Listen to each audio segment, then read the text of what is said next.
मशवरा देता हूं हुकूमत को और वजीर कानून को मशवरा देता हूं कि ना फिरौन की हुकूमत सारी जिंदगी रही, ना नमरूद रहा, ना जाज बिन यूसुफ रहा, ना यजीद रहा। और यार दरबारी बन के हुक्मरानों की चापलूसी करते करते तुम यहां तक आ गए हो कि अब नबी पाक की इज्जत को हाथ डालना शुरू कर दिया है। और आप यकीन करें सियासी जमातों का इतना बुरा हाल है कि इनके लीडर के बारे में कोई बात करे तो पागल हो जाते हैं ये एहतजाज कर कर। और उसने डायरेक्ट कह दिया कि खत्म नबूवत का मसला ही कोई नहीं, जो दीन की बुनियाद है, किसी को परवाह नहीं।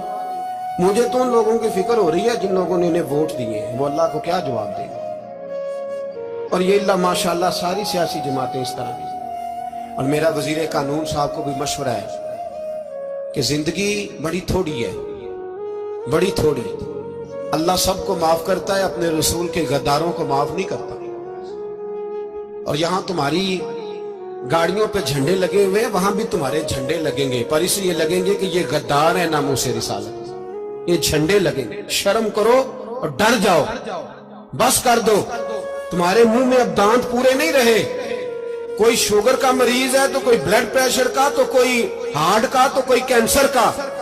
शर्म करो और अपनी कब्र की भी थोड़ी सी फिक्र करो। बताओ पाकिस्तान के कितने सदर गुजरे, वजीर आजम गुजरे, तो उनकी कब्रें कहां हैं? कोई जाता है उनकी कब्रों पे? किसी को खबर है? क्यों अपने लिए जहन्नम इकट्ठी करते? सारा कुछ दुनियादारी रह गई है, सारा कुछ सिर्फ यही रह गया। हजरत अबू बकर सरदार थे, हजरत उमर सरदार थे कबीले, हजरत उस्मान सरदार थे। उन्होंने सरदारियों को ठोकर मार के रसूलुल्लाह के कदमों में बैठना पसंद किया। सरदारियां छोड़ के गुलाम बन गए। तुम सरदारियां बचाने के लिए रसूलुल्लाह की गद्दारी करते हो, शर्म नहीं आती। और काम शिकवा है मुझे इन लोगों से जो मौलवी तो कह देते हैं तू सियासत नकार, और किसी सियासतदान को मना नहीं करते कि जब तुझे सूरत फातिहा भी नहीं आती तो तुझे किसने इजाजत दी है इतनी बड़ी बात। और मैंने पिछले से पिछले जुम्मे भी कहा था, फिर कहता हूं और ऑन दी रिकॉर्ड कहता हूं, मरज़ई कल भी काफिर थे, आज भी काफिर और कयामत तक। और जो उनके कुफर में शक करे वो भी, और पक्का बेईमान है, काफिर है। वो वजीर कानून हो या सूबाई हो या विफाकी हो, मन शक्का फी कुफर ही फकत कफर।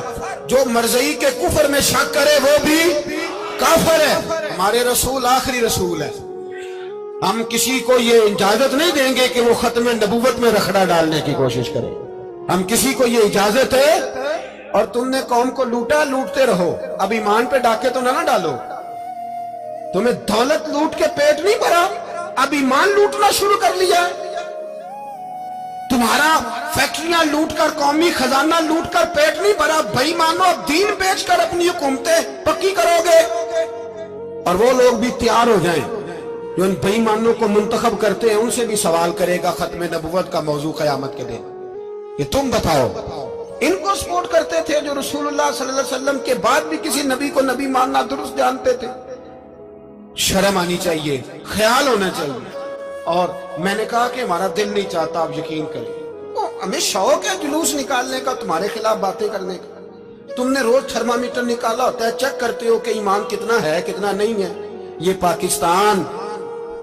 पाकिस्तान अगर सूबा सिंध है तो हजरत अब्दुल्ला शाह गाजी का है, अगर बलोचिस्तान है तो हजरत बाबा अब्दुल रहमान का है, और अगर पेशावर है तो वो सूफिया का है, और अगर ये धरती पंजाब है तो ये दाता अली अजमेरी की है, ये बाबा फरीदुद्दीन की है। इसमें किसी गद्दार को कब्जा करने की इजाजत बिल्कुल नहीं मिलेगी। और हम वो लोग भी नहीं जो चुप करके अंदर सोते रहे, कौम जो करती है करती रहे, हमें परवाह नहीं। ना, ऐसी कोई बात नहीं।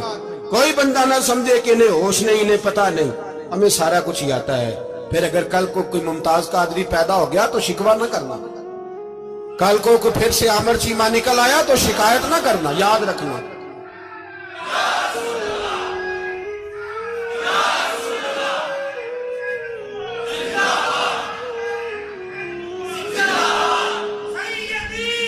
तो मेरे भाई खोल के बोलो, या नबी रसूल के बोलो।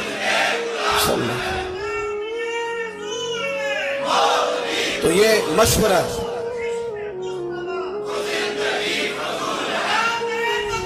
جزاک اللہ، تو یہ تمہیں مشورہ ہے.